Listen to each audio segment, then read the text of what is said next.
What's up, ladies and gentlemen? We will be getting started in less than 1 to 2 minutes. Make sure you hit that like button on your way in the building. Hope everybody's having a great, blessed night. We got a great show coming up talking about the rumors about the Miami Dolphins trading up to the number 4 pick. Also, the NFL's vaccine mandate. And we're going to talk a little bit about Jerome Baker and the latest on Justin Fields and how it has something to do with the Miami Dolphins. All right. So, again, make sure you hit that like button. We're going to have a good conversation before we take the night away and go ahead and get our sleep. And shout out to the mod squad. I see y'all coming in. Mara Justice, Finn's fans panel, Larry in the building. What's up, man? I hope all is well with you. Shout out to George Hernandez or Jorge Hernandez, first one in the building. The Triple S podcast. What's up with you, man? I'm glad you're rocking with us. TW Bluff, I see you, man. Mod Squad representing in the comment section. Appreciate y'all coming through. We're almost at 100 viewers. Once we get to 100, we'll go ahead and get started. But again, make sure you hit that like button. My brother from another mother, Steve Savain, in the building. And Shake Money, I see you, man. Finsanity said, hola. ¿Cómo estás? Muy bien? Ooh, I'm trying. Shock TV in the building. I see y'all flooding through now, man. We're going to get started in just a moment. Man, it should be a good one. Somebody said, why would they trades up to 4? I think you meant to write trade. We're going to talk about that. All right. All right. Let's see here. And Sandy said, bruh. Hit him with the K Flex. Bruh. Oh, man. All right. We got 100 watching. I ain't going to keep y'all waiting. Let's do it.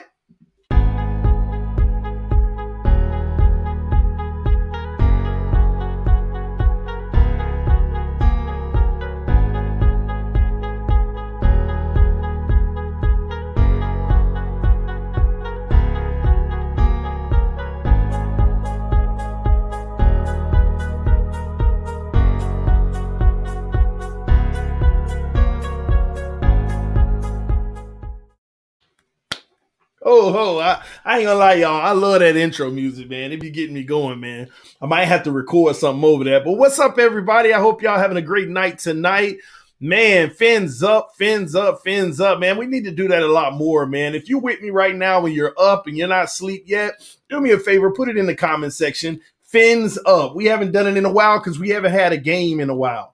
You know, we fins up the comment section all day on Sundays during game day. So fins up the comment section real quick. Let's get some Dolphin love up in here. Make sure that y'all hit that like button on your way in. We got 128 watching and only 52 likes. Punch that like button. I see y'all. There we go. Fins up. Dwayne Wade in the building, man. I'm glad you're checking in, man. I just saw you on TNT, man. That's what's up. Watching the Heat game while watching you. That's what's up, man. Yeah, you can watch it and then listen to me. You know, I mean, the Heat ain't going to do nothing special this year anyway. Everybody know the Clippers going to win it all. Hey, I ain't trying to open up no debate, all right? So don't even come at me on that one, all right? Man, I see him. Fins up, baby. Listen, ladies and gentlemen, make sure you check me out on Instagram, Twitter, Sportscaster, Facebook, Twitch, everywhere, almost every platform. I got to get on this Clubhouse thing and this all these other platforms, man. I gotta expand my horizon and start doing a little more. All right. So I'll be checking into those in the near future. But what's going on, everybody? I hope all is well. We're going to dive in, man. I'm not going to keep y'all all night tonight. I'm going to dive in. We're going to hit these topics, have a little small open forum, and then get out of here. But let's go ahead and get to business. But again, before we get started, we got 150 people watching, and it continues to grow. YouTube did not send the notifications out, y'all. So I need y'all help. Y'all know y'all see, we can offset YouTube. Just hit the like button. You hit the like button, YouTube says, oh, it's too many people liking this. We're going to have to send it out to a few more people. You know, they hate at first until you show them. You can't hate on TDPHINSTALK. Hit that like button, and they're going to send people this way, man. It's a lot of Dolphin fans that hit me up all day, every day. I didn't even know you went live, and I have the notifications on. I'm mad I missed it. That's on us. Let's hit that like button so we can help our fellow brothers and sisters in Dolphins Nation get the notification, all right? There we go. 10 more likes. Come on. We're going to get over 100 to start this out, all right? Punch that like button, ladies and gentlemen. Yes, the Heat winning. What you mean? Hey, I told you, don't at me.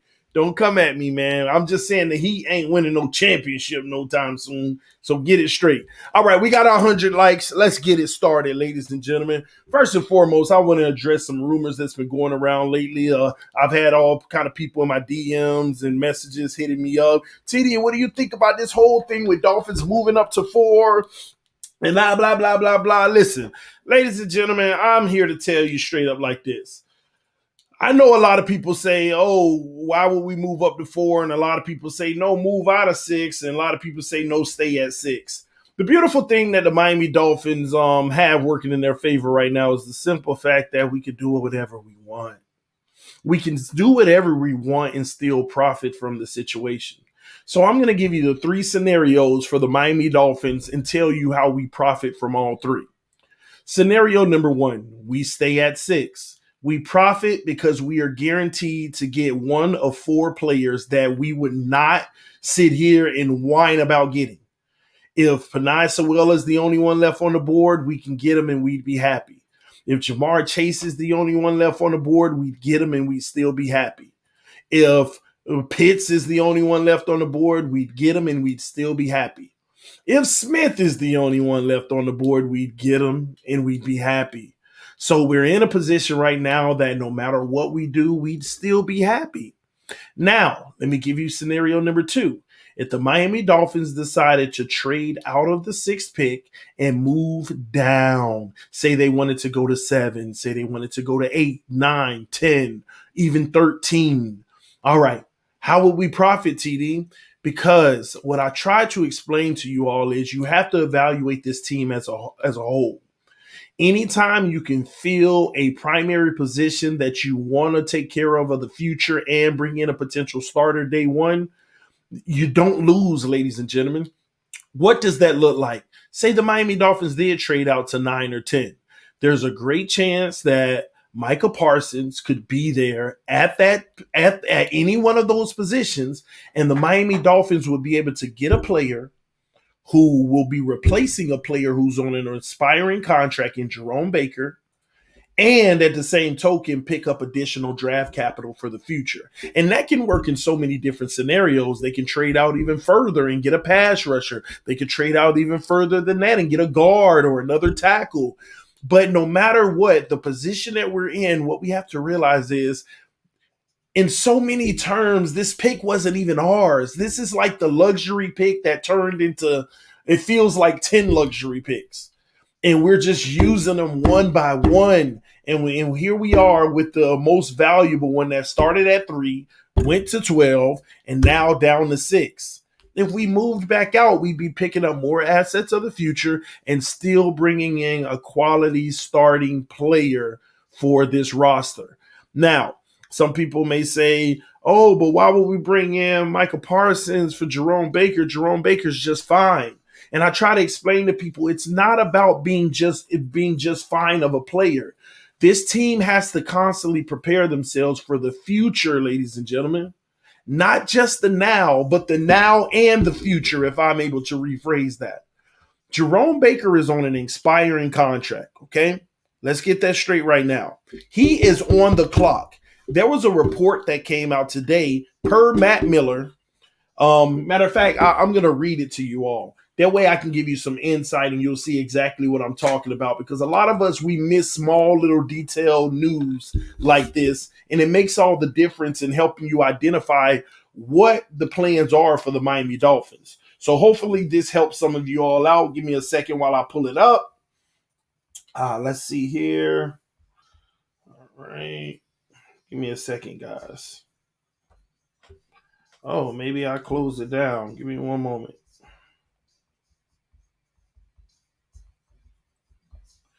All right, I'm pulling it up now, guys. Let's see.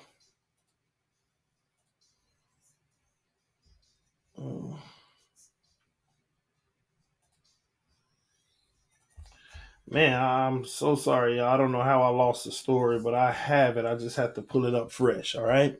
We need leaders all around. I agree with that. Definitely agree with that.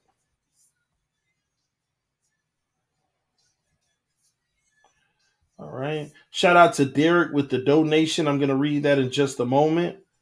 Um,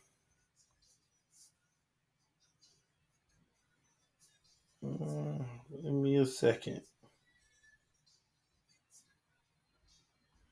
Let me read this first. One moment. All right. He said all about flexibility.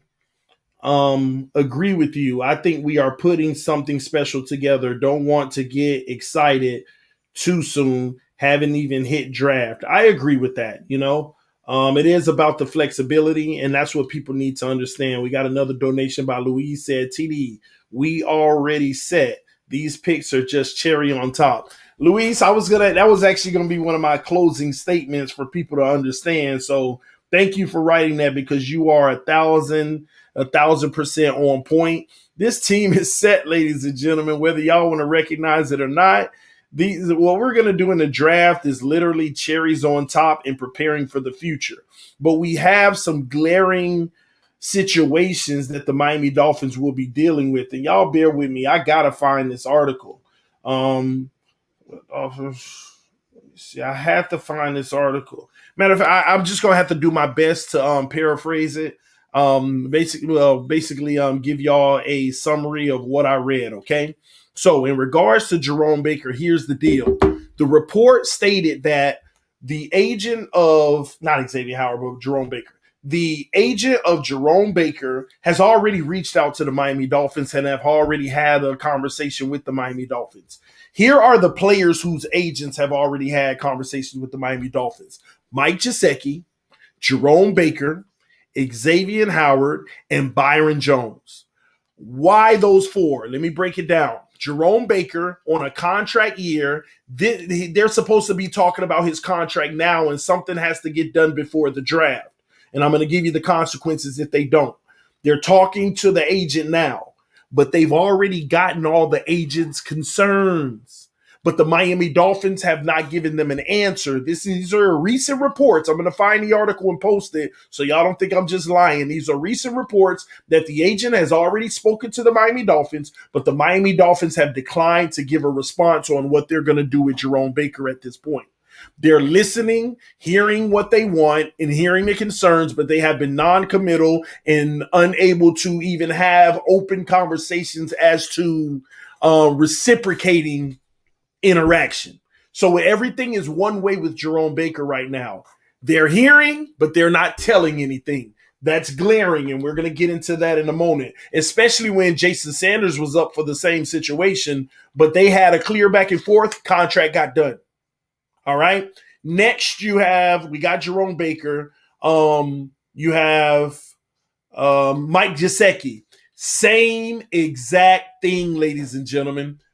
Agent has spoken to the Miami Dolphins. Miami Dolphins have listened, haven't shunned what they are suggesting, but they have not responded back in a way that is reciprocal. They have been amicable. Both Jerome Baker's agent and Gesicki's agent have been amicable with the Dolphins. Everything is copacetic. It's not like there's an issue or no, we can't do. There's no debates, but the Miami Dolphins are only in a listening stage. They have not actually said anything back in regards to what they're going to do.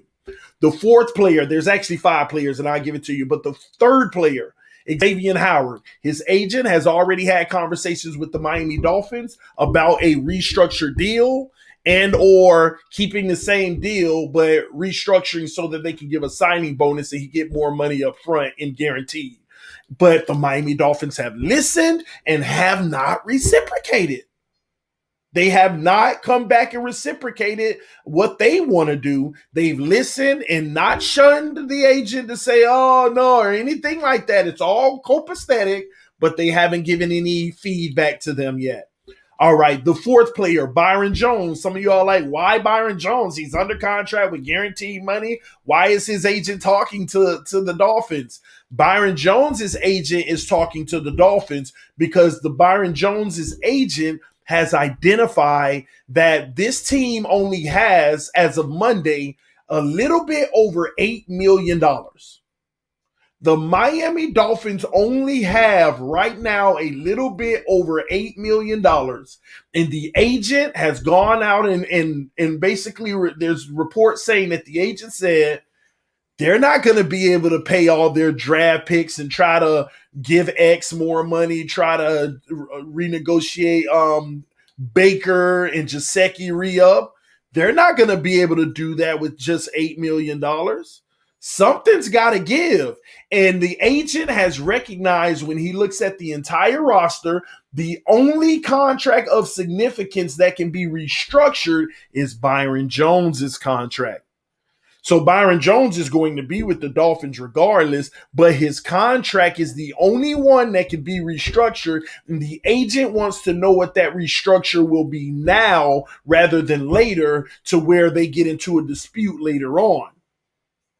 And that can be an issue, because if they want Byron Jones to restructure and the Miami Dolphins just crazily, which I cannot see this happening, say, since you don't want to restructure, then we're going to go ahead and release you and deal with the dead cap, which they can do, which would be that would be a massive dead cap. That's just like we took on Ndamukong Suh's dead cap, but we've done it in the past. If they want to do something like that, the agent wants to know sooner than later so he can go ahead and find his client, start talking about another job or finding him a good trade partner where he can even bring in potentially more money. It's not likely, but the agent has reached out to want to know, do you want my client to restructure or not? And the Miami Dolphins haven't even responded to him and his agent. Right now, they're in a state of, we're trying to figure some things out. We're going to get into that in a moment. And the fifth player on that the agent has talked to the Miami Dolphins is Emmanuel Ogbah, because he has exceeded expectations and played well beyond his contract last year. And he's coming into a new year with no guarantees and no future contract. And they would like something to get done, just like Jerome Baker, Mike Gesicki. So this is what the Miami Dolphins front office is dealing with right now. And here's the issue with that. Every player I just mentioned is critical. Usually you have a few players, we can let them go, but every single one of these players are critical. Now, why is this important? Here's why it's important. Because this entire situation is going to have major draft implications. This entire situation is going to have major draft implications. Major. Because when you point these players out, Jerome Baker, there's an upgrade in the draft in Micah Parsons, who's going to cost less than what Jerome Baker's new contract would be warranted. So the Miami Dolphins are saying we can't get back to Jerome Baker and his agent yet, because we got to consider Micah Parsons potentially. What if the person we want is gone and we might want to move out of that spot and get Micah Parsons at 9, 10, or 11? I don't know. I'm just saying these are things that they're thinking about. They're trying to figure out the smartest way to move forward. Number 2, Mike Gesicki needs his money. But then you got Kyle Pitts right there on the board. Kyle Pitts is going to cost less than what Mike Gesicki is going to warrant on the open market. So we can't get back to him either right now, because it depends on what we decide to do in the draft, and we may not know until draft day. Emmanuel Ogbah. Do we tell him that's too bad, we just need you this year because at 18 we might go get a pass rusher? Or do we re-up his contract because we got other plans at 18? We don't know right now. We're trying to figure that out with our draft plan. So we can't talk to the agent about a new deal. We got to figure out what our official draft plan is. Xavier Howard. We can't talk to him because it depends on what we do with those other 3 to determine if we're going to have additional capital or not. And if we have additional capital, we might be able to restructure or give him a new signing bonus and keep the same contract with more. We don't know, though, because it depends on what we do with Ogbah, Gesicki, and Baker. If we free up money. And Byron Jones. We don't know what to say to the agent because we may not need to restructure anything because we figured it out over here. But if we didn't figure it out over there, then we need to restructure. See, Greer is like, all right, man, we got to figure this out. But the issue of it all is they won't even know until draft day because they don't know how the board is going to fall. But this also helps you understand there might have been more incentive of trading out of 3 than we all think. The number 3 overall pick was going to come with a legitimate 8-figure deal. But now at 6, we got a 7-figure deal. We're going to save $1 million or $2 or $3 million just from moving from 3 to 6. We save a couple of million on based off of what we would have paid our draft picks. And I think that was an incentive for moving out of 3 because they wanted to also be able to get a quality player and not have to pay as much as well. Believe it or not, we're slim pickings right now as far as a monetary standpoint. So I'm going to be honest with y'all. The Miami Dolphins don't even know what they want to do right now. I'm pretty confident they have a firm plan, but they know it's not in stone because they don't know how the board's going to fall. If Pitts is the guy on the board, they get Pitts. Guys, you might look up in the Miami Dolphins draft Pitts and trade Gesicki on draft day or on day 2. It's possible. You might look up, they trade out, they get an extra asset, they pick up Micah Parsons and trade Baker. You never know. These are things to consider. Beautiful to have them both, but when you trade a guy, you want to trade him on an expiring contract because their value is even more because that current year, the team that's picking them up, when they give them the new contract, they can spread out that contract with that current year. That's why you get an expiring contract. That's why people trade expiring contracts. Oh, he has 1 year left? Yeah, let me bring him in on that last year, his contract, since he's making pennies. Now I'm giving him his big deal, but we're able to use that extra year to spread that out a little more, to bring the cap hit down. That's why some teams, it's an incentive. And Gesicki is a viable trade asset. Let me ask y'all something. How much do you think, what do you think Gesicki's draft capital is right now? What could we get if we traded Gesicki? Put it in the comment section. I just want your thoughts.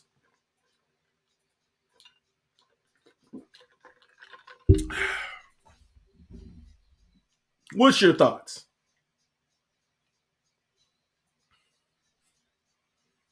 Somebody said a first. Stop that now. Somebody said a third. We'd be extremely lucky if we got a second, in my opinion. But it can be done. But I put them early third, late second. That's where I'd have it. Man, get that second if we can. Get that second if we can. Somebody say I missed the donation. Oh, my bad if I did. I'm sorry. Oh, there it is. Dwayne with the donation said, TD, thanks again for the invite to that podcast. Would love to join you again. Can you see Miami trending to number 5 to get your wide receiver tight end? I have it in my mock. Not number 5. I think the Bengals are one of the teams that's content. They're good. They're not even trying to do business with anyone. Let's just go get our guy, which is probably Chase, and call it a day. That's where I think. I could be wrong, though. Anything's possible for the right price, right? But Greer ain't the type of person to pay that kind of right price.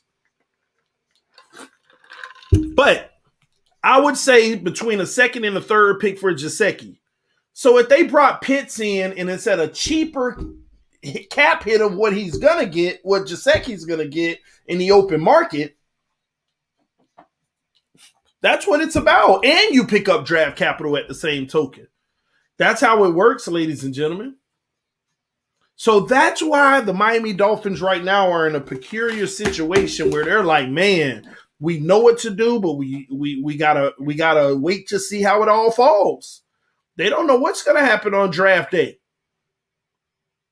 They don't know what's gonna happen on draft day, ladies and gentlemen. Now, I don't see the Dolphins trading down from 6-4. Now, if they did trade from 6-4, what they would do is swap with the Atlanta Falcons. And then there's a 200-point gap value, which is around the third round, around 78th pick. And what Miami would do, they would give up a second round pick, which is number 50, and they would get number 68 back from Atlanta to get a third round pick back. So that's how a trade like that would happen. Miami would give up 6 and number 68. 6 and number 50. They would give up a first and a second, which is number 6 and number 50, the second rounder. And what will happen is Atlanta would give us back a third or early third rounder, which is number 68, and the number 4th pick, which isn't bad because out of all of that, we still would have profited out of all of these moves a first rounder in 2023. We would still have profited a first rounder in 2023 when it's all said and done. And that's if they did want to move up to 4. And that's just me entertaining these reports. But I don't think that's going to happen. But it's possible. And the only way something like that happens is because they want Pitts no matter what. And they're scared that somebody's coming in to potentially snatch him up. But that is the state of the Miami Dolphins, ladies and gentlemen. That is the state of the Miami Dolphins. We have 5 critical players that are sitting pat still waiting to hear something, and none of them are going to get an answer, and only half of them are going to get an answer on draft day. Only half of them will get an answer on draft day. All right? So that's what it's going to come down to. Jerome Baker's going to have to sit pat and hope that we don't draft Micah Parsons. Mike Gesicki's going to have to sit back and hope that we don't draft Kyle Pitts. And Emmanuel Ogbah is going to be the safest one because even if we draft the edge, it's something we needed anyway with Emmanuel Ogbah at a very minimum for depth purposes. And we can let Ogbah's contract expire next year potentially if need be. And the reality is, Ball Game said none of them need answers right now. They're all under contract. It is what it is. I agree with that. The problem is the agent wants answers, though, so he can best maneuver for his client.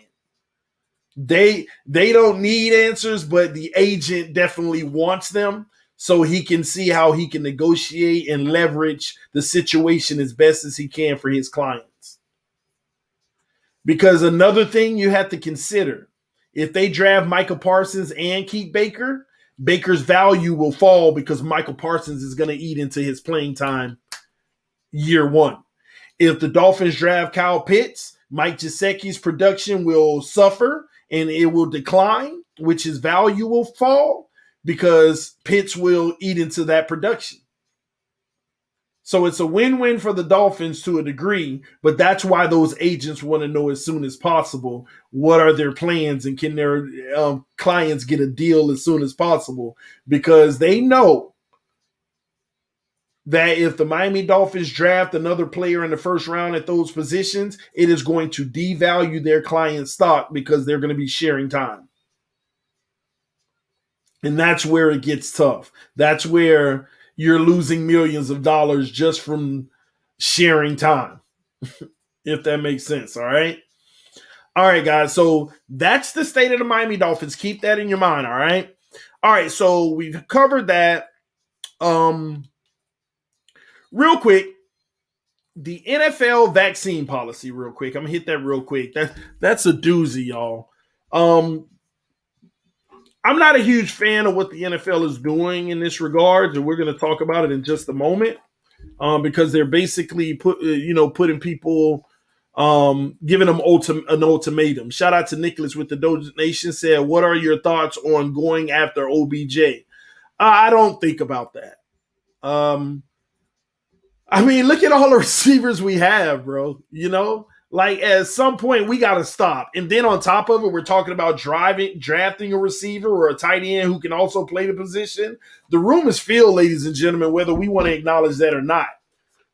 No, we don't have 5 superstars in this league, but I promise you, collectively, there are half the teams in the NFL could only dream to have what we have on our roster in the wide receiver room.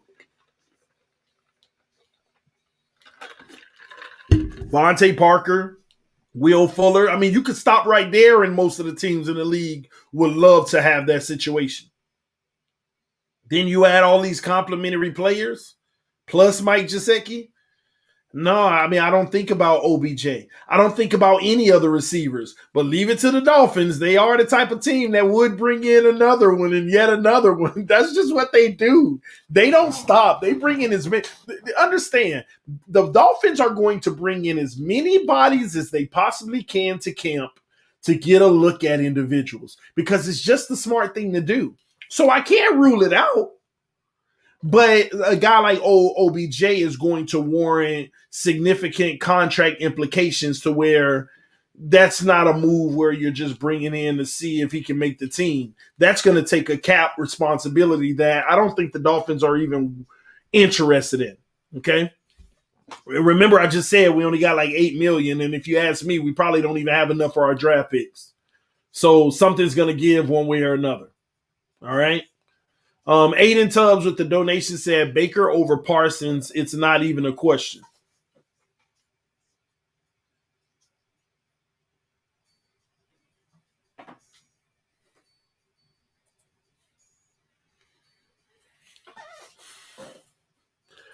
Do y'all do y'all agree with Aiden? Is it Baker over Parsons? Is it Baker over Parsons? I'm just I don't even care to give my opinion on it. I want to just this is an opportunity for me to check if I'm a little gone or not. So put it in the comment section. Is Baker better than Michael Parsons?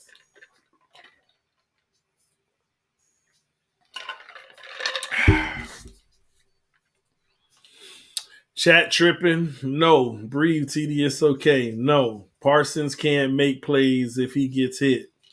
Parsons is unproven. I mean, that's an argument that I'll accept. Baker is better. Green Parsons unproven, bro. Parsons is unproven, so it's a stretch. Well, let me put it like this. Let's go even playing field. Jerome Baker coming into this league year one and Michael Parsons right now, who you got? That at least gives you a little bit of sense of upside. And the reality is you would have taken Michael Parsons over Jerome Baker coming into this league fresh any day of the week. And I do agree that he's unproven. But one thing we also have to consider is it is Brian Flores, ladies and gentlemen. It is Brian Flores. How did Baker look his rookie year? How did Jerome Baker look his rookie year? Then Brian Flores comes in, and it's a world of a difference. But we also have to understand is Jerome Baker has his own limitations, ladies and gentlemen. And what Brian Flores has proven to do is put him in a role that only allows you all. See, let's get this straight. Jerome Baker has his flaws. And what Flores did is put him in a position to where you'll never see his flaws. Michael Parsons coming in has less flaws than Jerome Baker from a scouting standpoint. And the same things that Flores hides from you all with Jerome Baker, which is great coaching, you don't see flaws because Flores puts him in a position of where you'll never see him. That's great coaching. But Michael Parsons, Flores, in my opinion, would be able to open it up and allow Parsons to do more that Jerome Baker is limited in. So let's get that straight now. So all y'all who are these huge Jerome Baker fans, rightfully so. He has improved his game and he is a good player for the Miami Dolphins. But there are limitations in his game that are hidden and you won't see them. You saw him his rookie year. You saw him a little bit in year two. In year 3, he just blossomed a little more. But Flores also hid those areas, in my opinion. Up for debate. It's up for debate. But that's my opinion. All right. But again, the most important thing here is I don't think if you get Michael Parsons, say I am to be critical of Michael Parsons from the NFL level because he hasn't proven anything yet. My whole point of the matter is Michael Parsons is not going to be a downgrade from Jerome Baker, though.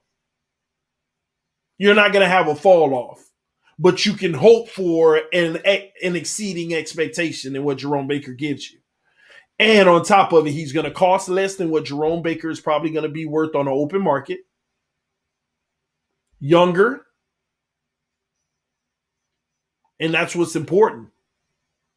But it's not the top of the list for the Dolphins. And this is why I think the pick is Kyle Pitts. Because that's a whole different story. Is Mike Gesicki better than Kyle Pitts? And Kyle Pitts is unproven. I wonder what y'all got to say in that regards. Mike Gesicki or Kyle Pitts?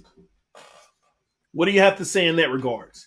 Shout out to Aiden again, said, I got a bounty on my head right now, but Baker over Parsons. Hey, we all got our different opinions on it. Tyrone, I didn't see a message, so I appreciate the donation, homie. So let me see what y'all talk about. Pitts, Kyle Pitts. Both. That's the safe answer, AB. You ain't allowed to do that over here, AB. You ain't allowed to do that, man. I miss the 70s. Kyle Pitts. See, but ain't that funny how we could all just automatically say Pitts and best case scenario say both? But Pitts is unproven.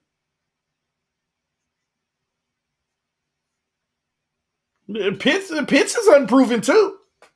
But you see what I'm saying? I just believe a lot of us are more fans of Jerome Baker for some reason. Yeah, go on or go home. Somebody said MG, Mike Gesicki. Okay, I like it. Anywho, man, but listen, y'all, that's what's going on right now. All right. But back to the NFL vaccine policy. Basically, I'm not going to go into detail. The NFL has basically said all NFL employees, which includes coaches and personnel that are close to players, front office employee, everything that needs to level access past level 2. There's levels to NFL access. Level 1, level 2, level 3, level 4. Level 1 and level 2, that's just an NFL employee, whatever capacity. But if you got level 3 access, you're close to players. Level 4, you're in there with the players. So anybody in level 3 and level 4, they have to get vaccinated. And if they don't want to get vaccinated, they are only exempt from it for religious or medical reasons. And the way that they built it, even if you have religious or medical reasons, they give you all these restrictions to access, which makes it almost impossible for you to do your job. Therefore, you're X'd out if you don't get vaccine. And I'm going to be honest, in my personal opinion, I don't like that because basically, and by the way, the government did pass a law that said employers will be allowed to mandate employees to get vaccine.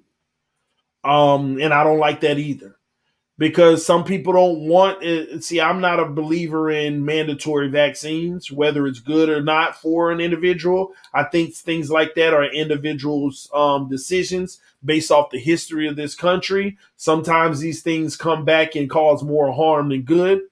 And as you can see today, the breaking news all around the country, Johnson & Johnson has been ordered by the government to pull their vaccine based off of findings that it's causing side effects, blood clots in the brain that are causing heart attacks and have caused deaths directly linked to the Johnson & Johnson vaccine, the one that you only have to get one shot. And these are the things. This is why I don't believe that anyone should be required to take a vaccine because They should be able to let other people take it, see how they do over a short and or long period of time, and decide for themselves. Decide for themselves. Because these things, the history of this country have found that certain things like this have actually been harmful in a lot of cases as well. And I just don't like that, and I don't think it's fair. But at the end of the day, these are their rules. They have to live by them. And this is the cost of having a boss. Just the reality. But I just wanted to give my take on that. So you might have some issues within the NFL. They've told all teams to transfer their training facilities and stadiums into vaccine locations for their players, their staff, and their families. So they want this vaccine thing to go ahead and take off. Just like the Buffalo Bills today said, they're going to let vaccinated fans back into the stands. It is what it is. It is what it is. Andrevius with the donation said, I'm with the Pitts pick. Also want you to know you a hater, but you make great content, my guy. Keep grinding. Salute to you, man. Salute to you. I'm not a hater, but salute to you, man. All right. Tyrone Lowry with the donation said, if we move up to 4, we secure Pitts. That's true. But I say the Miami Dolphins stay exactly where they are because there's too many situations where Pitts might still be on the board at 6, y'all.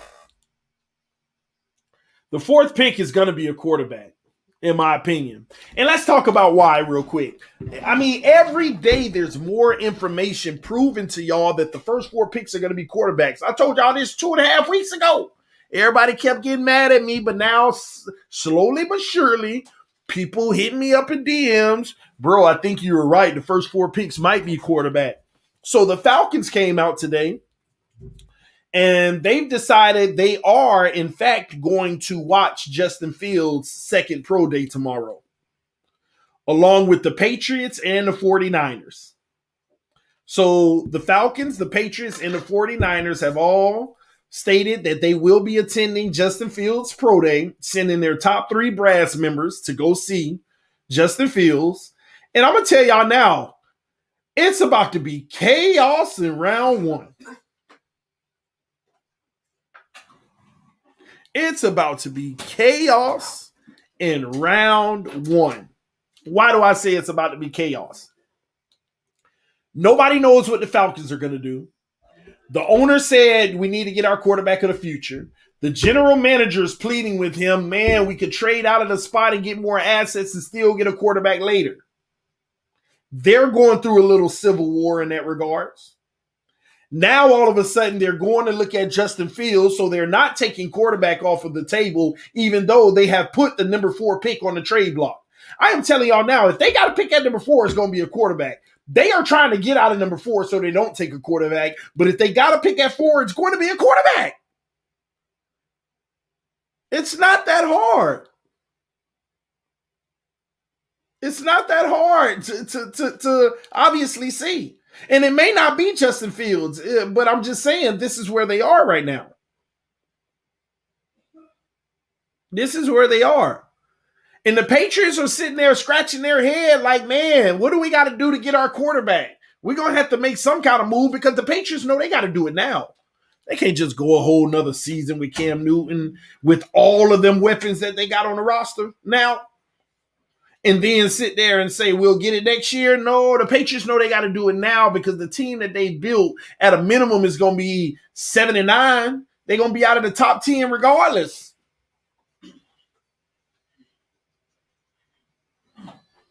They're going to be out of the top 10 regardless. They still going to be trash. They ain't going to make the playoffs like us, but I'm just saying, they're still going to be in the same position, round 15. So they got to do it now and figure it out. So they going to Justin Fields Pro Day. Man, we're going to have 5 quarterbacks that go in the top 10, y'all. Because whether it's the Patriots, whether it's I'm telling you, the Falcons are going to get a quarterback, but whether it's the Patriots or the 49ers, the 49ers sitting out here still talk about a quarterback. Denver still talk about a quarterback. They just came out today and said, when we talk about going to get a quarterback, we're not saying anything bad about Locke, but you know, he's a great leader and all, but you can lead, but at some point you gotta actions speak louder than words. They said that.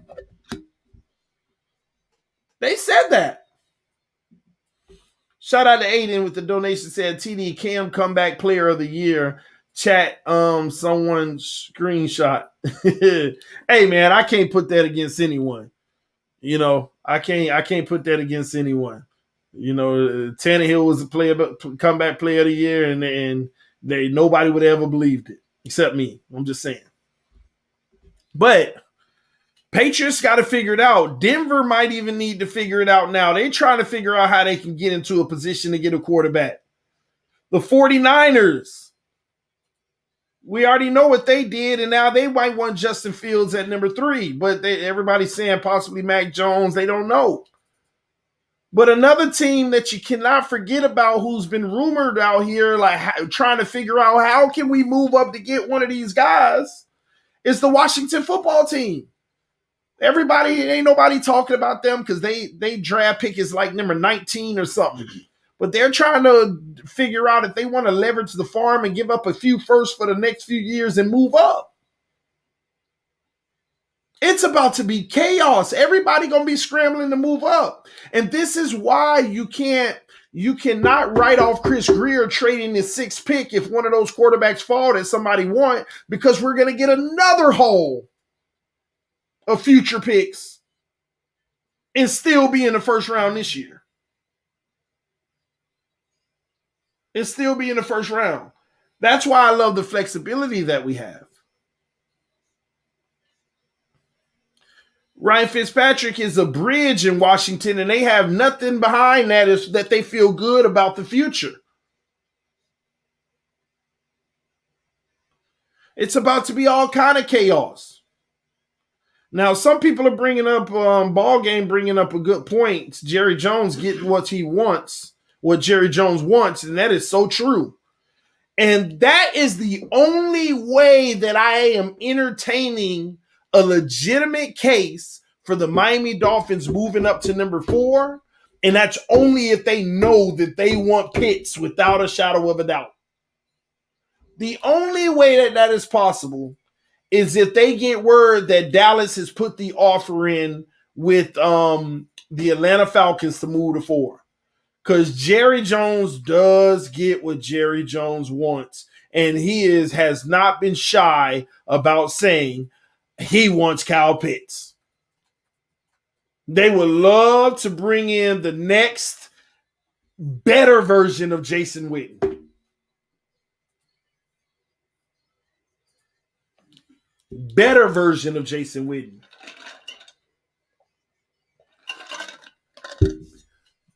Anybody worries me about Pitts. If Miami does want Pitts, if anybody worry me, it is legitimately the Dallas Cowboys. Because they sitting at number 10. Not only are they sitting at 10, Jerry Jones don't care. He'll be like, I'll give you my 2022 first round pick as well. And throw in a second. Because when he wants his guy, he don't care. He go gets his guy. Oh, they gave up everything for it. So what? Jerry don't care. Oh, they robbed the Dallas Cowboys. He didn't care. He don't care. Long as he get his guy, because you got to look at what Dallas has built over there. They going to get their quarterback back, who now is officially the franchise quarterback. The running back, trying to get that O-line back to form. And Kyle Pitts will add a whole nother dynamic, but they still can't stop people from scoring. And I think their defense needs like 2 to 3 pieces to help it be better, and I don't think they can accomplish that, so they might just go for broke offensively and say, let's become a shootout team. And what helps a shootout? Having a guy like Kyle Pitts. If our defense can't stop anybody, then let's score more than everybody else.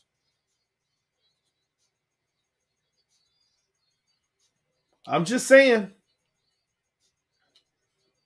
Somebody said Dallas will give up 35 points a game. And that's why Jerry Jones, in his mind, well, we need to score 36 a game. You see how that works?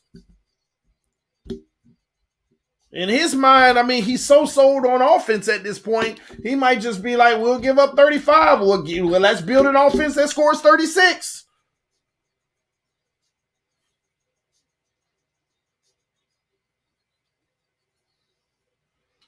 Just saying. Because let me tell y'all, one player on defense at 10 ain't fixing that defense. That's the issue. I don't care who you get. You bring in whatever defensive player you want in this draft. It ain't fixing that defense. And Jerry, go look at the Dallas Cowboys. You don't think Jerry got Super Bowl victory aspirations this year? In Jerry mind, he not like, we building something and in 2 years we gonna be ready. Jerry is a right now guy. Jerry is a right now guy, period. He think he can win the Super Bowl this year. I done gave Dak this money. We got Zeke under contract. The old line about to be better. We just need that tight end. We got the receivers. They ranked us the number one receiving core in the NFL, whether you agree or not, but that's what they ranked them. And Ball Game makes a good point. He in the comment section he said, look at the top offensive teams in the league. None of them have a top tier defense. Facts. Facts. Facts. Somebody said Jerry Jones is sold on Pitts.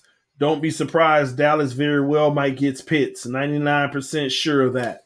Listen, I ain't ruling it out angry, homie. I'm just telling them, keep your hand off of him. Chill out, Jerry Jones. Hey, you make me sick. You make me sick. Stop, man. Get a defensive piece, even though it ain't going to help you. Get a defensive piece. But like I said, the Dallas Cowboys is that one team that'll concern me in that regards. Aiden with the donation. Appreciate you, Aiden. He said, TD, I think Harris locked in at 24 for Steelers. Harris? Are you talking Najee? And then you say locked in? Nobody's locked in. The draft ain't happened yet, homie. What if we got Najee Harris at 18? That's why ain't nobody locked in. But I get your point, though. It looks like if he's there at 24, they're going to grab him. We'll see. I don't care, though. I don't care. I got a different football philosophy. I don't care about good running backs coming out of the draft.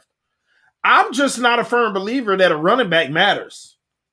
In the sense that, give me a great O-line, I could take 50% of the running backs in the NFL and have a successful run game. You give me a real O-line that know how to run block, I'm going to be just fine. Give me my committee. So I'm not a big guy on running backs. I'm just not.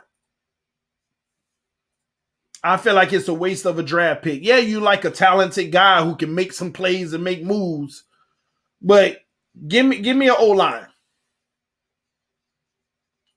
Give me an O-line. Because I'm telling y'all now, had our O-line been top 10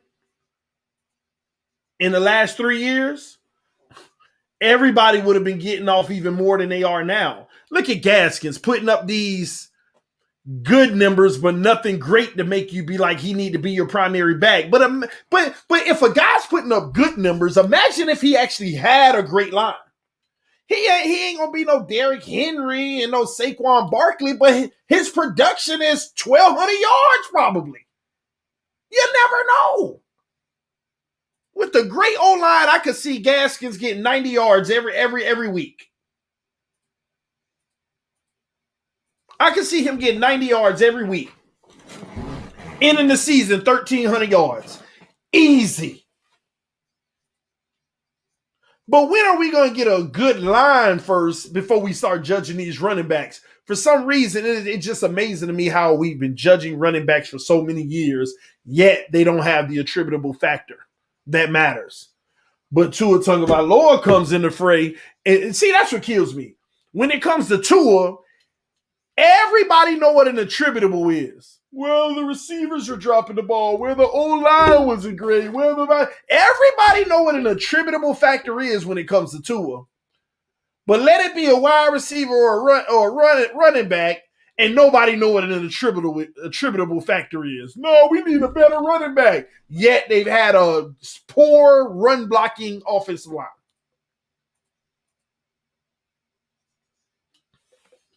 You can't make this up.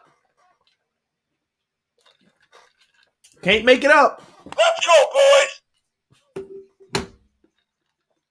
Somebody said, here comes the Tua bashing. It ain't bashing Tua. I'm bashing the people that have hypocrisy because you know I'm right. You know that I'm right when I say that. This ain't got nothing to do with Tua, but I'm making a point. When it comes to Tua, we recognize all the attributable factors of why he wasn't balling last year. But when it comes to Myles Gaskins, we need a new running back. And we don't care that the O-line was terrible in run blocking. I'm right. I'm not bashing Tua by making that point. That's just a fact. Let's give Tua those attributable factors because you're right. Receivers are dropping the ball. The O-line didn't play great for Tua. All of that did affect his game. But can we use the same energy with other positions? That's all I'm saying. That's all. There ain't no bashing in that. There ain't no bashing in that. It's just calling out y'all hypocrites. All the hypocrisy has to end. Somebody said Gaskins is not the answer, bro. I'm not saying that he is.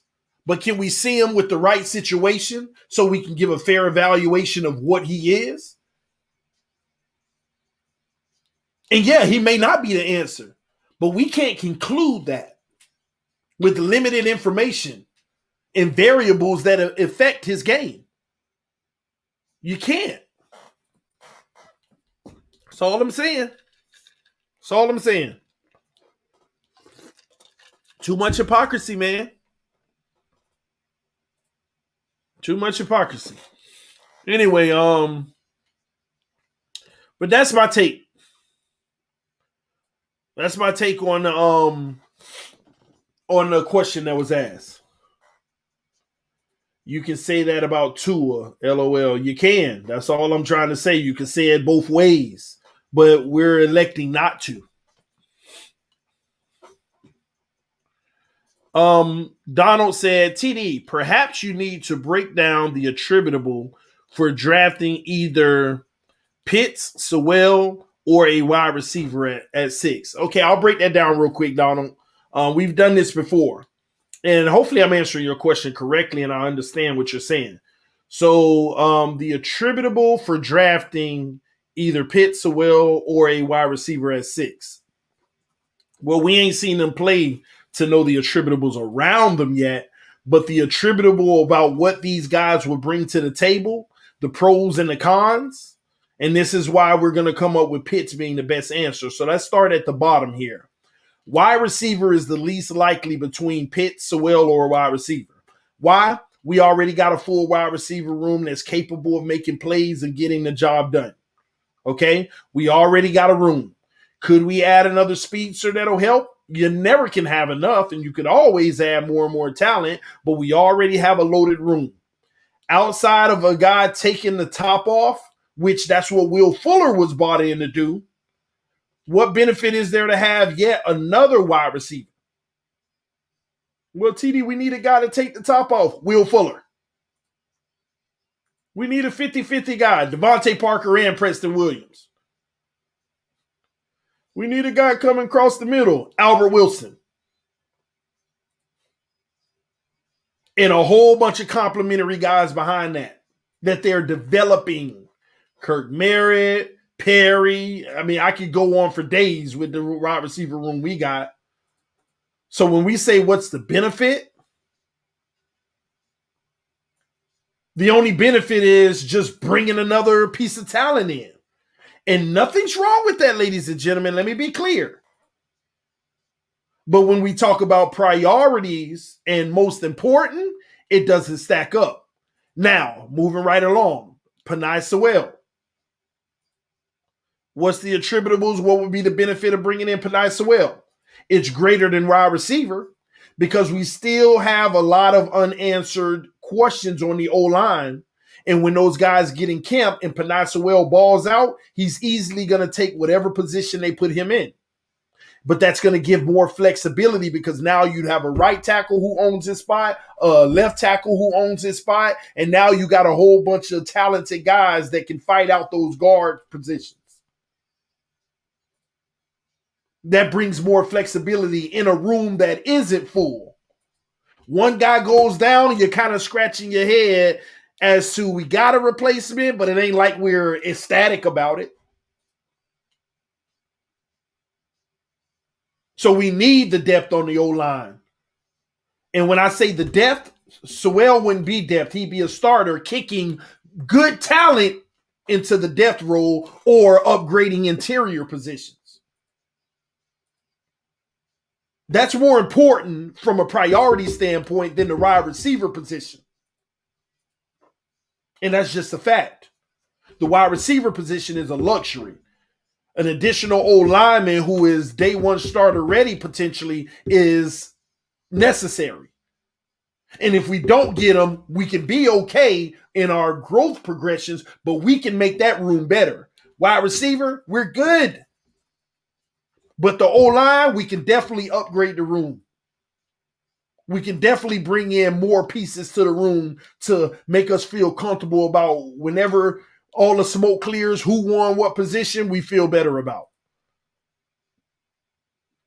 And number three, the number one option is tight end. You got Gesicki on an expiring contract who's going to be worth somewhere around $11 million a year and going to be able to get a 3 to 4 year deal with at least a 2 years or 2 years guaranteed money. If you look at the most recent deals with Hunter Henry and Jonnu Smith up in the Patriots, he's going to get some good guaranteed money, which you're going to be on the hook for. And he's not under contract. He doesn't have to sign anything. He can say, I want to hit free agency if you don't do that. So you got money implications. Number two, you sitting here with a guy like Kyle Pitts who's going to save you money. Not only is he going to save you money, he doesn't present the same flaws that the guy you've already had for 3 years presents. Route running, coming out of your breaks, great leverage, better blocking. So you upgrade that position. That's already more impactful than the wide receiver, but it's not more impactful than the O-line yet. But here's what makes it more impactful than the O-line. This guy also plays wide receiver. He plays slot. So when you get him, you get 2 for 1. You wanted another receiver in the room. When you get Kyle Pitts, you got it. You want a better tight end? When you get Kyle Pitts, you got it. But you don't have a trade-off. You're getting 2 for 1 in a matchup nightmare because you got to worry about where he's lining up on the field and what mismatch he's taking advantage of. And not only that, he's providing additional blocking help on the O-line when necessary, and that's why it makes it better than even an offensive lineman selection. This is a guy, when you got 3 major needs, O-line, tight end, and I don't even know why I'm saying wide receiver as a major need, but I'm using that as this example. But you got 3 areas that you can go get a player on, but one guy can take care of all 3 for you. He can block on the O-line. He can play the tight end position as an upgrade to what we have now. And he can play wide receiver. 3 in 1. So those are your attributables, ladies and gentlemen. That's why Pitts is number 1, Penei Sewell is number 2. And whatever receiver you like or whoever's on the board at the time, they're number 3 in the priorities for this team.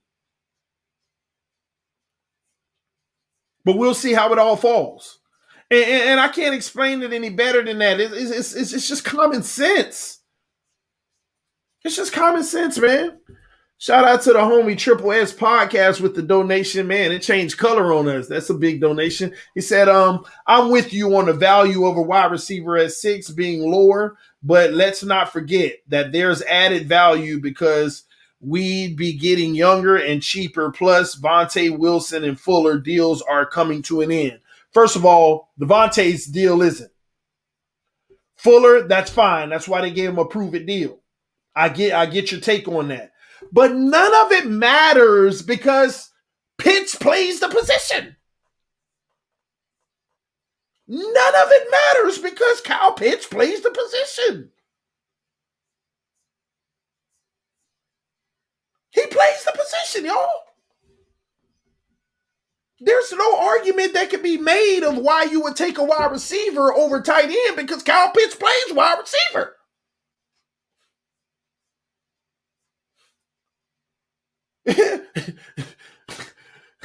Easy trade-off. Easy trade-off, y'all. And let me tell you something now. Here's their long-term plan. Next year, they're going to decide because Devontae will still be under contract, but he has no more guaranteed money. And Will Fuller signed a 1-year deal with no more guaranteed money. See, the Miami Dolphins next year, they're going to be able to go into the offseason and say, who did we like more and who do we want to be our future more, Devontae or Fuller? That's where the decision's going to come, y'all. Devontae or Fuller. Could be both of them if they both ball out. But now they have a luxury to pick which one they want to pay the money to. Is Fuller that did Devontae ball out to where we can keep his contract and not give Fuller $18 million a year if he balls out? Or did Devontae bust and we cut Devontae, take that money we've been giving him, give it to Fuller and add a little more? That's what they're setting up for. Then they'll go in the draft next year and get a receiver if necessary. See, what some of y'all fail to realize is y'all think we stacking up this future capital for nothing? This future capital is simple. It's either for if Tua busts out, we straight. And if he succeeds and he balls out, oh man, let's hit the grocery store, baby. Let's hit the mall. Let's ball out in the mall. Let's go get a receiver in the first round next year. Let's go get this. Let's go get that. Whatever. We do whatever we want. But as of right now this year, we straight. And we got flexibility to already have a plan for the future. We straight. Aiden with the donation said, TD, as long as we have Hillary, we will win. Hillary? What you mean Hillary? My wife Hillary? Do we have her? I don't know. She's coming closer. If that's what you're talking about, she's coming closer. You know, she like it. She actually say she missed the game. She want to go back to the games. You know, I told her we'll wait till July come to see how many people out here coughing. So we'll see. All right. Pitts is not a wide receiver. I feel like people didn't watch the Gators. He doesn't have wide receiver traits.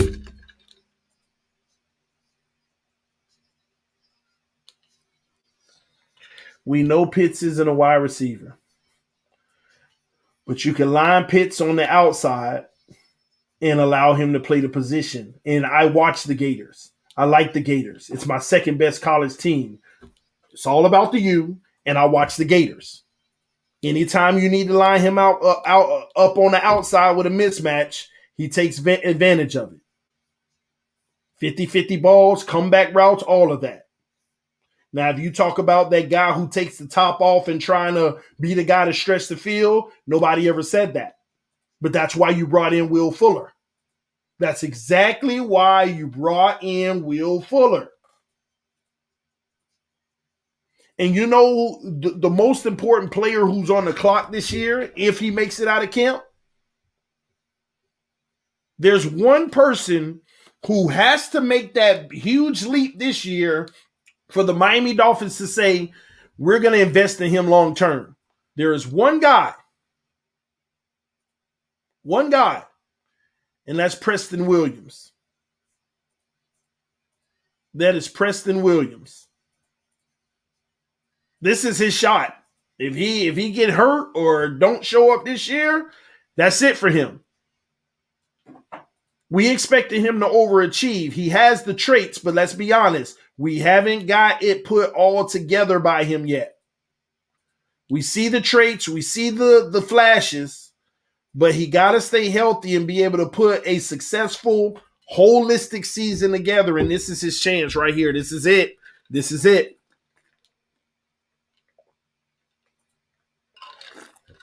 This is it. He's not going to have the same leash as Devontae Parker had. The hold on to. Because let's be honest, if Devontae Parker was undrafted, he wouldn't even be a Dolphin right now.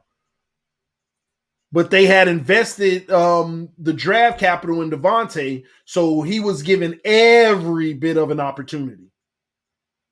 And luckily, we saw it at the very end to where, yes, it was coaching in a better situation, and now he's thriving, and we see where he is. When Preston, undrafted players don't have that same luxury. He got to do it now, period. We hope he stay healthy. Shout out to Jay with the donation. Says, sup, TD? It's way too funny when you say Smith or Waddle. Smith or Waddle. Smith or Waddle. Smith or Waddle. You talk about the other stream that I did, man. I'm just saying, man. These people kill me, man. They kill me. They be like, we don't want Chaser Pitch. We want Smith or Waddle. Smith or Waddle. Hey, don't get me cracking up, man. I'm past that, man. I'm trying to move on. All right? You trying to get me to troll people, man. That was funny, though. Smith or Waddle. All right, TD, thoughts on Bobby McCain and Eric Rowe? Keep them? Yeah, you keep them, but you know what? I'm glad you said that because that's been the one puzzling thing to me.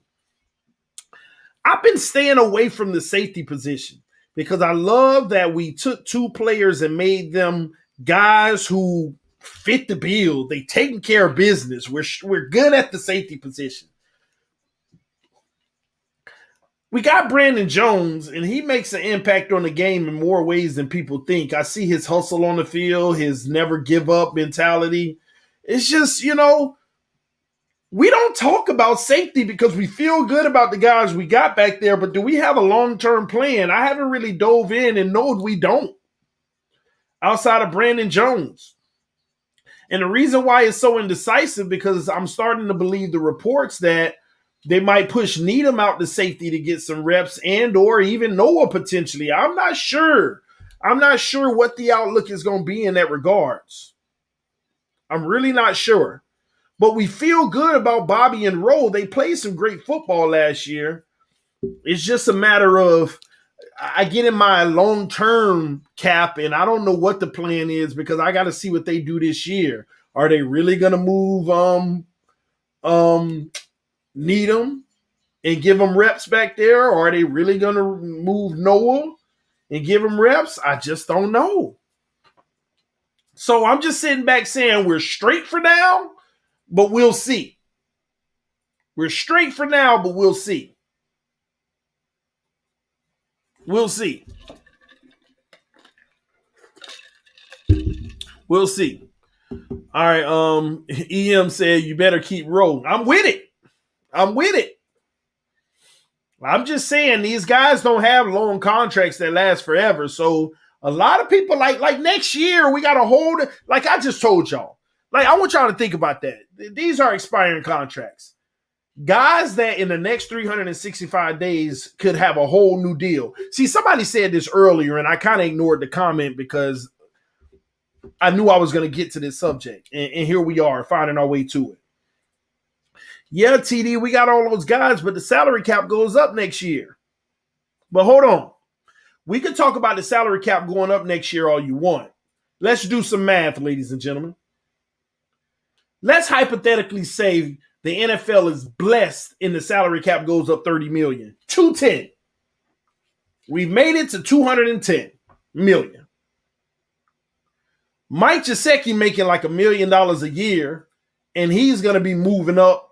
So basically, the salary cap goes up 30 million. Gesicki making $1 million a year, and if we keep him and what his market value is going to be, he's going to move up to about 11 million. That's 10 million right there. Now you got 20 million left. Jerome Baker out here making pennies as well. How much y'all think Jerome Baker going to be worth on the open market next year if he plays well again this year? I want y'all thoughts. Give me a number in millions. How much y'all think Jerome Baker may be able to get on the open market? I ain't asking you what he's worth. I'm asking you what he'd be able to get on the open market.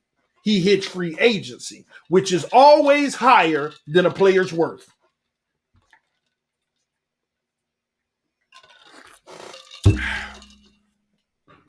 What you think? Let me see. Somebody said 7 million. Go up a little bit. 8.5. I got it at about 8. Some people say 9. Somebody said 3. You might well let them go now. 14. Chill out, Triple S podcast. Baker 12 to 13. No, I got him around. Let's be fair and put him at 9. But you got a guy making pennies going to 9 million. Now you got 11 million left.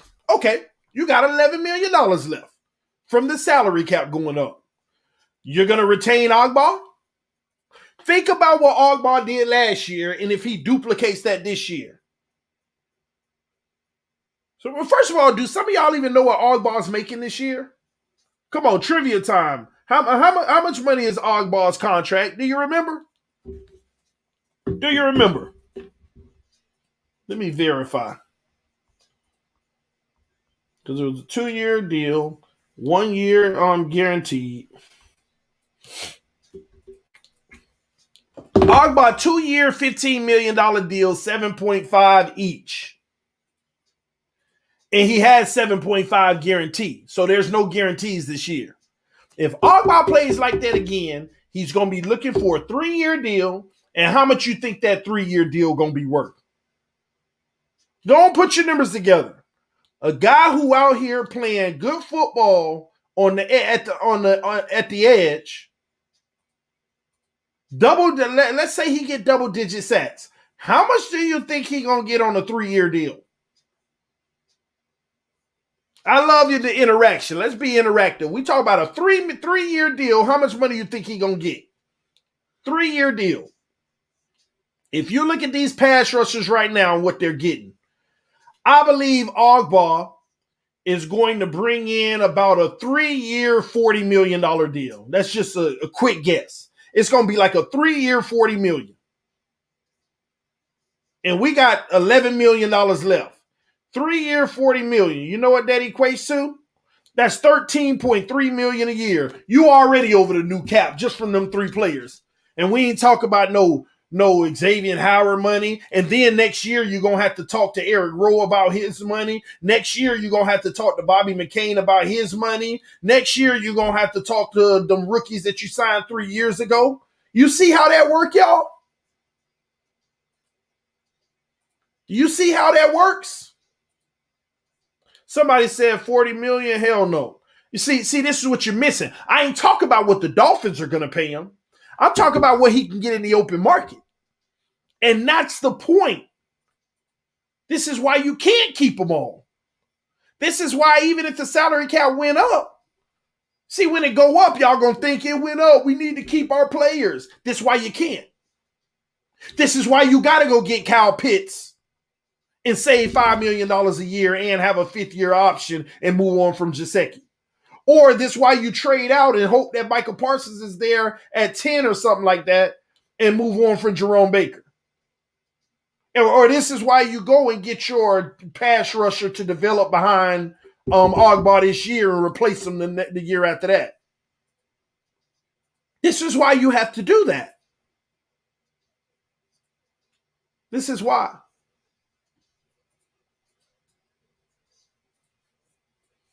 And that's the reality.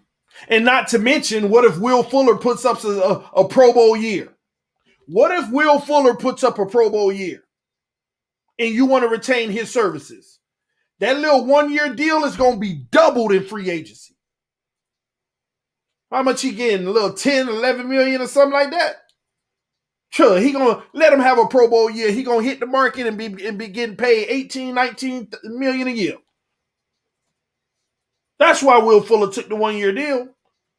And you ain't going to be able to retain it.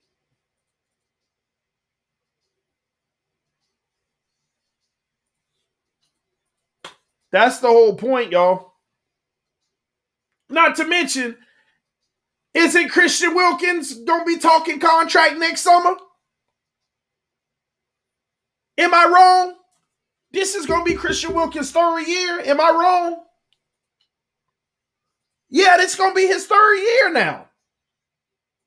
I hope I ain't tripping. This is going to be Christian Wilkins' third year, right? And if I'm right, he going to be talking contract next year. So you're going to have another you're going to have another Devon Godchild situation. What we going to do? We going to pay him? Because he definitely going to want to upgrade that salary. Oh, yes, sir.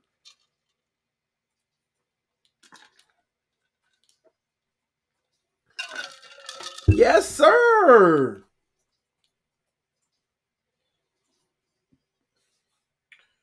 So you got Christian Wilkins. He going to want his money too. Be quite frank with you. Now I'm starting to feel like, hey, I'm glad Minka Fitzpatrick gone now because we would have had to deal with his too. Minka was going to be up now. It was about to be Minka's turn soon after next year. You see what's happening? Here's what no one's talking about, y'all. All these first round picks that we've been acquiring and picking, you don't know the trouble of hitting on all of them. Nobody talks about that. It's a blessing and a curse at the same time. Think about all the first round picks that we would have had from 3 years ago up until 3 years from now. It can be a blessing and a curse because these are the very players that if we hit on them and they all turn out to be really good and we're a successful front office, we find great talent, we know how to develop it and it's all good, we got to pay them big money after the rookie deal. And we ain't even getting to the quarterback yet. And Tua just turns out to be the guy. Woo, we ain't talking about that yet. But what makes it even worse, which is a beautiful thing for the Miami Dolphins, but what makes it even worse, man, they got second, third, fourth, fifth, sixth, seventh round players that's balling. They got undrafted players that's balling. So what I'm trying to say in this regards, ladies and gentlemen, when you're blessed like this, it's more reason why you cannot fall in love with the player. When you're doing it right and you're blessed to this degree,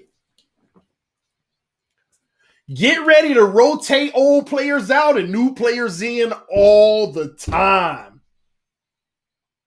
All the time. Because it's the only way it'll work. It's the only way it's possible to work. It's impossible to keep everybody that you brought in yourself and developed and give them their fair market value. It's impossible. It's impossible. So get ready and get used to it. Shout out to Aiden with the donation. Said thoughts on Wilkins, Raekwon Davis, and Noah Igbenogany. My thoughts on Christian Wilkins, stud, going to be a leader on this franchise for a long time. That's the type of player that they want to grow with. The only way I could see them moving on from him is if he's a part of some type of big quarterback trade or something. But outside of that, they wouldn't want to move him for nothing. Raekwon Davis, a Flores favorite, same thing, but he still has a lot to prove.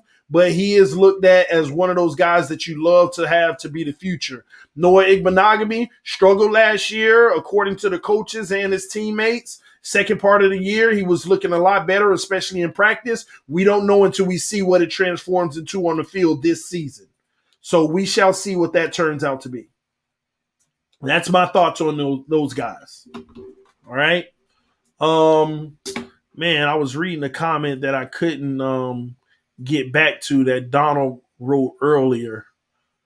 Man, my bad, Donald. Yeah, wrote me something earlier that I was trying to read, but it went by so fast. Here it is. He said, TD, this is what brings your audience to you. You help them see what they have missed or ignored. You're educating your public. Facts. Appreciate you, man. I try my very best to dive as deep as I can. Look at bigger picture, small picture, because it all matters. You know, that's one of my strengths. That's also a weakness, especially when I worked in corporate America. I care too much about the little things and the reason why I care too much about even the little things, because sometimes the little things transform. They transform and become real things, you know. The possibility, and I always go back to this.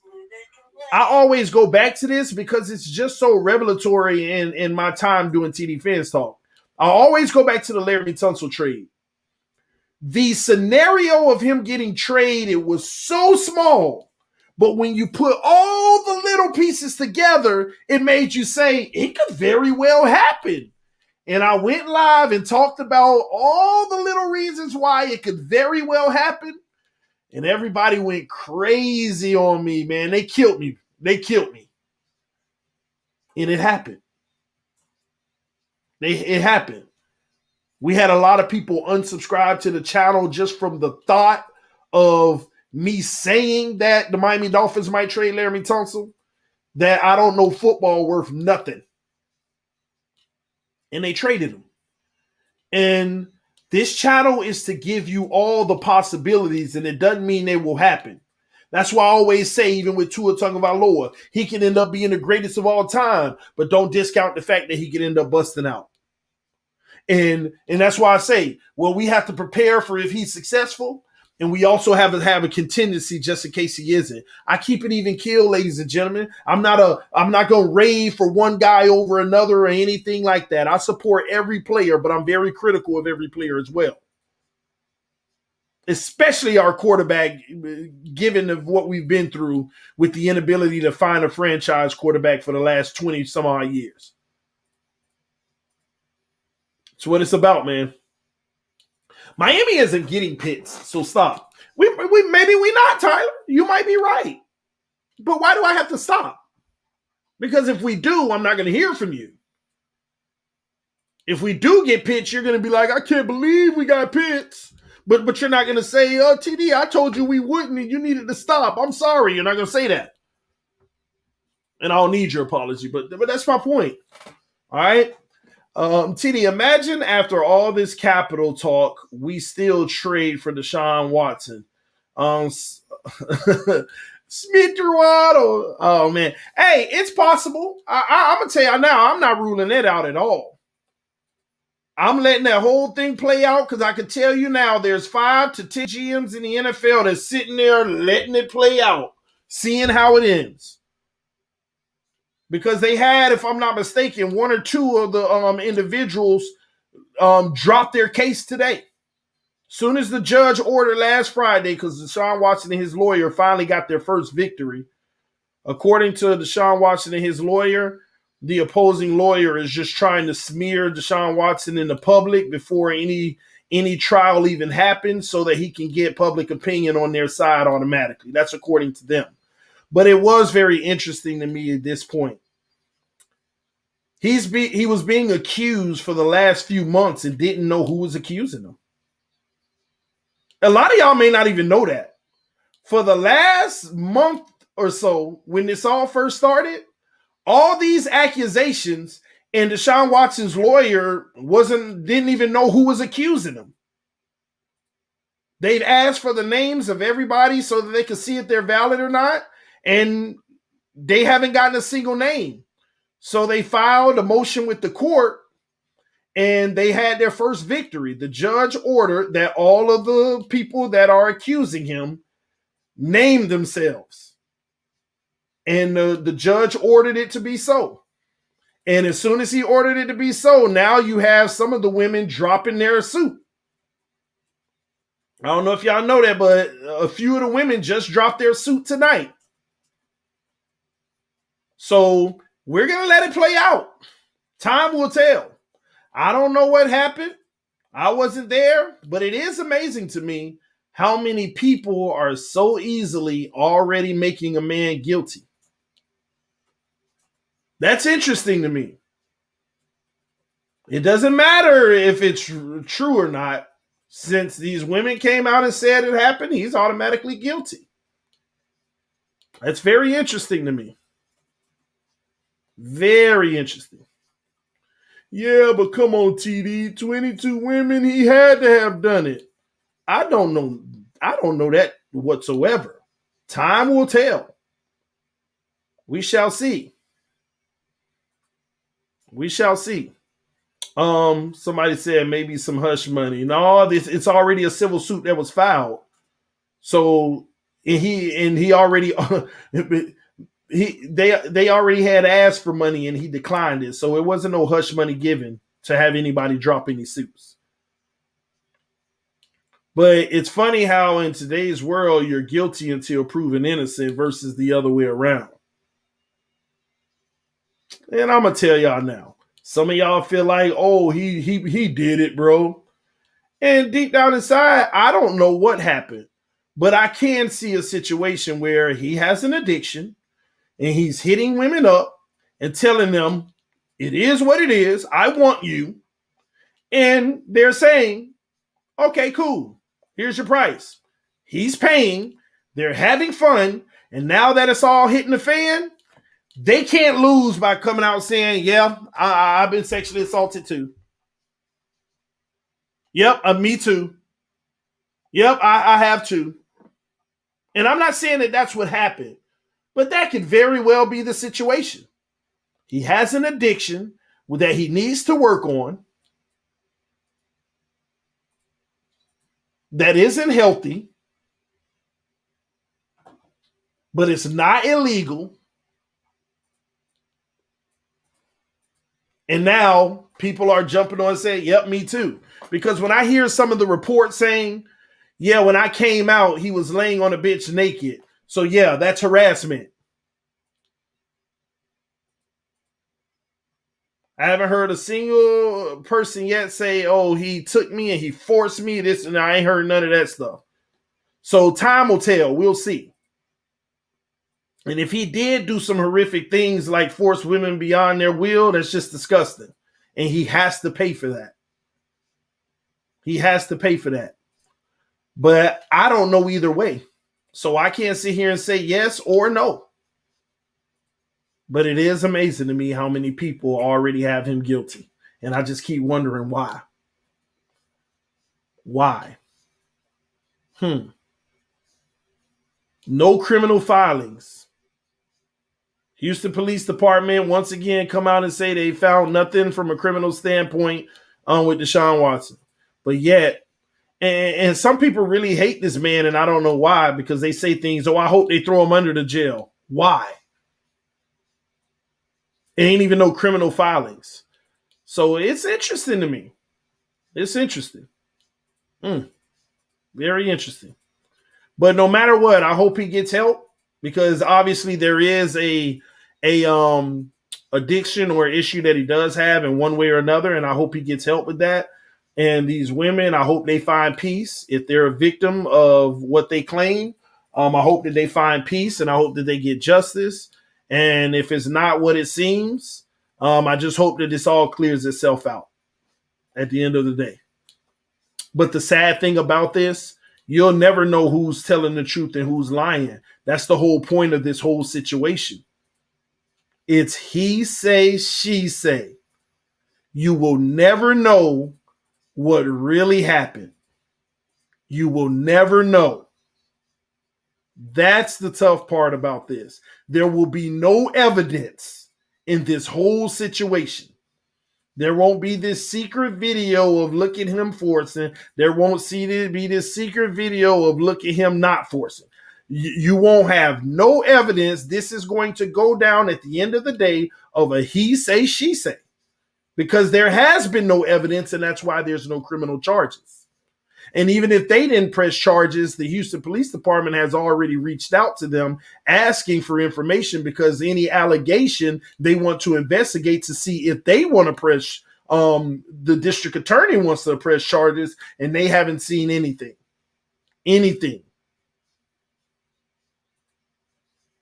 So therefore, at the end of the day, it's going to be a he say, she say. A lot of people are mad at the NFL, asking them why haven't they done anything yet? Because the NFL even knows at the end of the day, this is going to be a he say, she say. But the NFL will bring punishment on Deshaun Watson, because it's still a bad look on the shield, whether he did anything wrong or not. Regardless, they're going to do something. They're going to do something. The NFL they're going to do something. It's inevitable. They'll get involved just to show from a moral high point standpoint that, this type of behavior isn't tolerated. Even if he didn't do what they say, he's still putting himself in a position to be accused of such allegations. And they'll do something, because it is damaging to the shield of the NFL.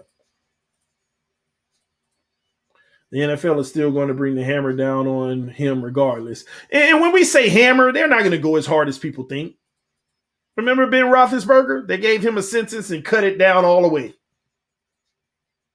They brought the hammer on him, and then one appeal, and they cut it all, almost reduced the whole thing. Cut the whole thing. But you got to look out. I know I keep making a joke about it, but Robert Kraft might be like, I don't care nothing about that. Bring him in. That's my homie.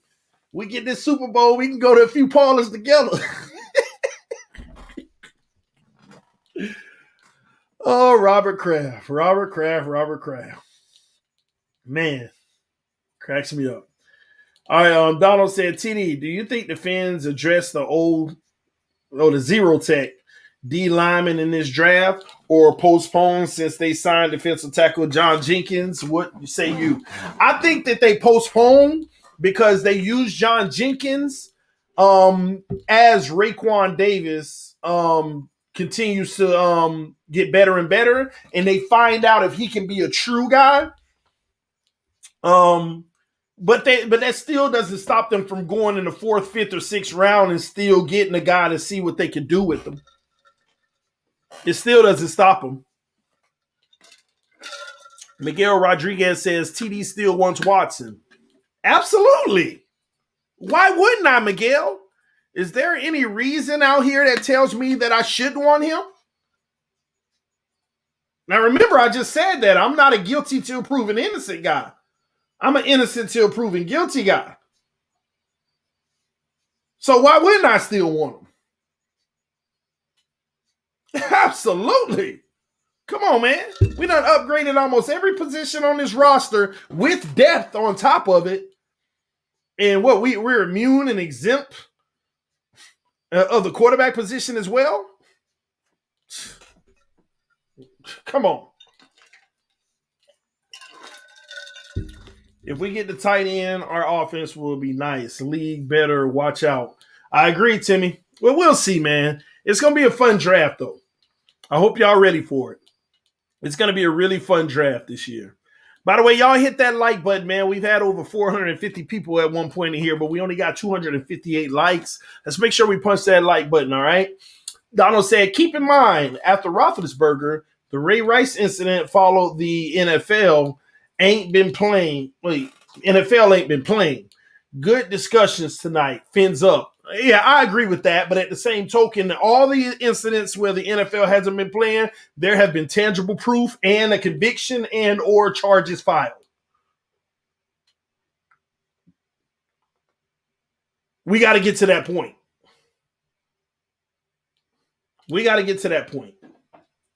All right? Look, people, Deshaun was the best QB last year despite 4-12. No question about it. TD, you see Denver sticking with Locke? No, they've come out. I said that earlier in the show. They've come out and said, we like Locke, but the conversation about moving on from him isn't personal. It's not that we don't like him. It's just that he's a leader and all, but, we need a guy who's going to prove it more than talk about it, but be about it. And he can end up being that guy, but if we decide to draft a quarterback, that could be part of the reason why. TD, we going to the Super Bowl next year. You better know it, and we winning that boy. We winning it. We winning it. Jacoby Brissett about to ball out with this talent. I don't know if he will. I know one thing. I am going to be so mad if he does. I mean, I'm happy because he balling out and we winning, but I'm going to be so mad if Jacoby Brissett plays this year and it's not because of an injury. I'm going to be so mad. My two biggest fears.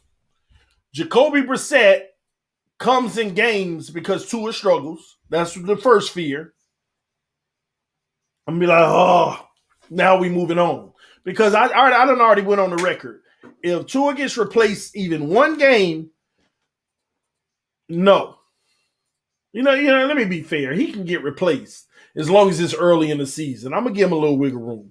But anything after about week 5, you get replaced at all, we need a new quarterback. I'm done. No, stop.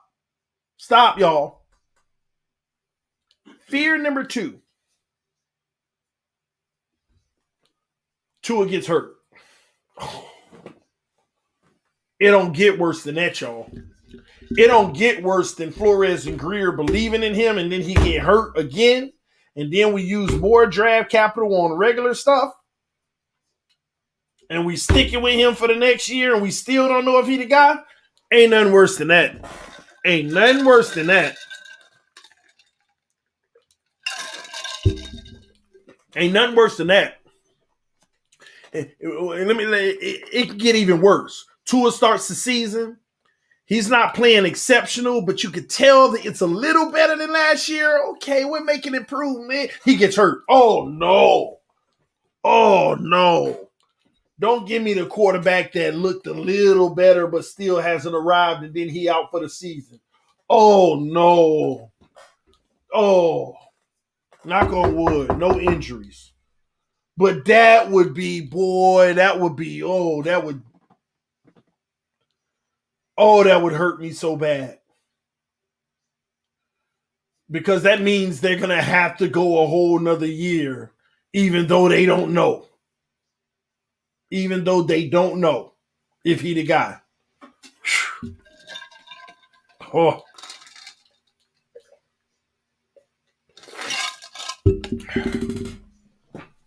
I believe in Tua. I hope we all do.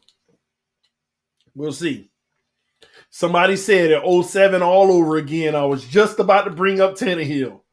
But at least in 07, see, I think that we saw progressions more for Tannehill. He was better and better and better. So and I argue with people about that from year 1 to year 4 with Tannehill. You saw improvement every year. You saw improvement every year. The Shield, Will doesn't care if the evidence is there or not. If you make them look bad, they will drop the hammer. It's perception.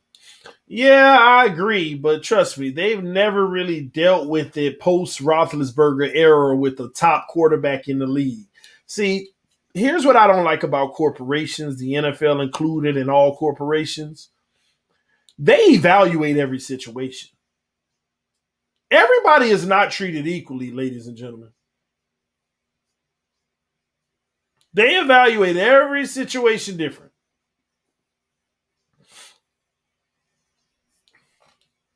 Top quarterback in the league did that. Perception of the hammer coming down. Foully appeal, we're going to make it less, but we just got to show we brought the hammer at first. I'm just saying, that's how it works, man. That's how it works. You got a guy who hit on a woman.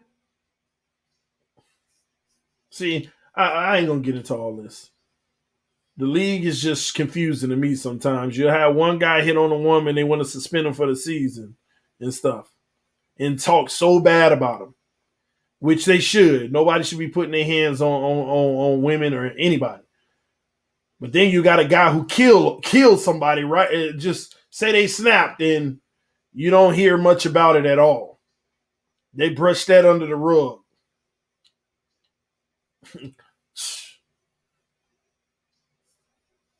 And say it's mental health. Believe it or not, all these transgressions that be happening out here is mental health, ladies and gentlemen. Even Deshaun Watson, if he got an addiction like that, that's in part is due to mental health. Addictions in large part is also mental health. It's crazy, man. TD, straight facts. The comment was for Baby Shaq. You're speaking straight facts. I'm just saying, man. I'm trying to stay away from it, but it's just some things don't add up for me. Almost all the wrong transgressions people do, 90% of them are mental health. Mental health. But it depends on who does it. And that's where I don't get down with that. Who's doing it? You got this guy doing it. Oh, we throw the book at him. That guy does it. Don't talk about it. It's okay. You know, it's mental health. I don't get it. It is what it is, man. Why are we talking about Watson? I ain't even talking about Watson in this situation. I'm just talking in general. You can have one guy who abused a woman, and he could be one way and he gets the book thrown at him, and then another guy kills a woman and don't talk about it. It was mental health. I just don't understand. It just don't add up for me. It don't add up for me, man. They ain't got nothing to do with Watson in general. I'm a Saints fan, and I am kind of worried about the QB situation. Yeah, we've got both Winston and Hill, but I'm not sure if either one of them will be good leaders. I think you got good quarterbacks where you could figure it out, but you don't have a Drew Brees, and that's the thing. And y'all got to get used to life without Drew Brees and come better in areas like making sure that you focus on the run game more. You know? Wait, who killed the woman, TD? Are you serious? You ain't hear about the player that just went, snapped, and killed the lady? Did he kill her or just beat her almost to death? I don't remember. He beat her half to death. Oh, he didn't kill her. Forgive me, y'all. But beat her half to death. And then literally said, I just snapped. I tried to kill her. No, he literally looked at her and said, "You ain't dead yet."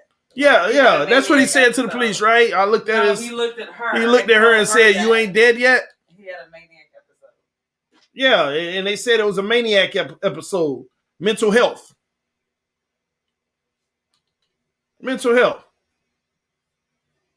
Chad Wheeler. Yeah, I think that's his name.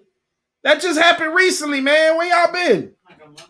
I mean, it wasn't that long ago. Just bam. Almost killed the lady. Like literally. Football player just beating up on her. Straight up.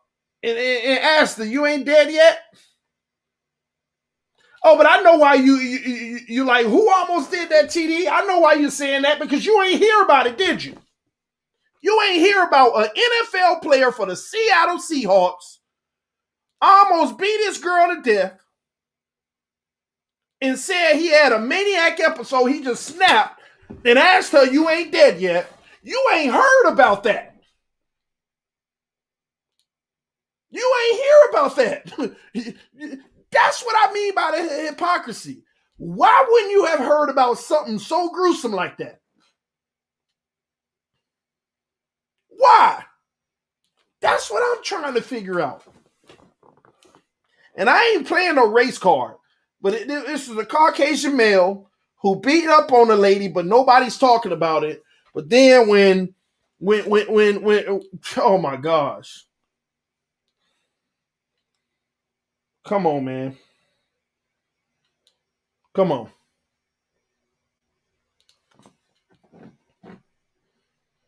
Come on.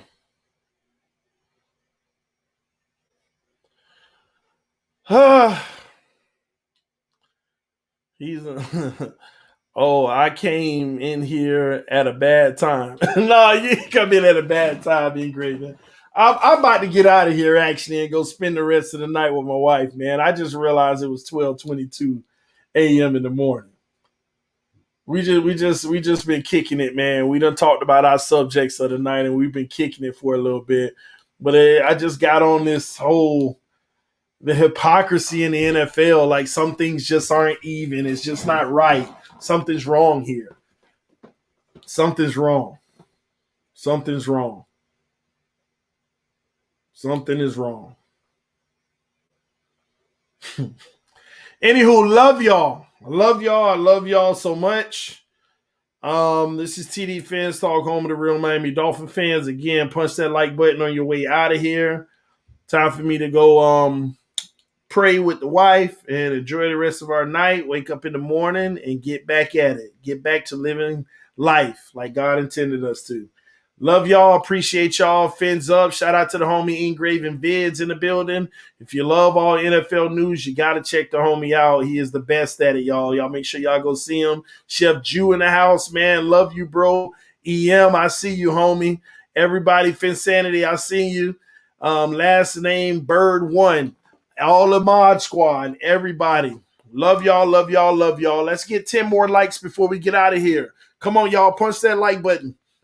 Let's get 10 more likes before you get out of here so we can get 300 likes before we end the stream. Punch that like button. Hit that like button. Oh, they deleting comments. Let me see. Somebody must have said something. Being a hater or something. Let's see what they talk about. They make me laugh usually. TD, you're rash. Can't even spell trash. Boy, I tell you. Can't even spell trash. TD, you're rash. Hey, oh man, let me go ahead and block him from the channel. See, boy, I tell you, I got some of the most illiterate haters alive. I promise y'all. I got some of the most illiterate haters. And why it always gotta be the illiterate people? Come on, man, y'all help me upgrade. Can I get some competent haters for once? Y'all making me look bad. If you illiterate, it doesn't help my street cred on haters, man. I need some competent haters, man. I got haters that can't even spell. Gosh, Cheaty, you're rash.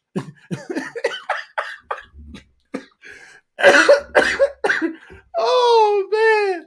Oh, you can't make this up, man. Love y'all, man. I'll see y'all later, man. Shout out to the haters, man. I love y'all, man. I love y'all. Go get some education, though. But I love you, man. Ain't no hard feelings. Trust me. Trust me. Ain't no hard feelings, all right? All right, man. I'll see y'all later. Y'all take care of yourself. Fins up, ladies and gentlemen. Peace. See you soon. TD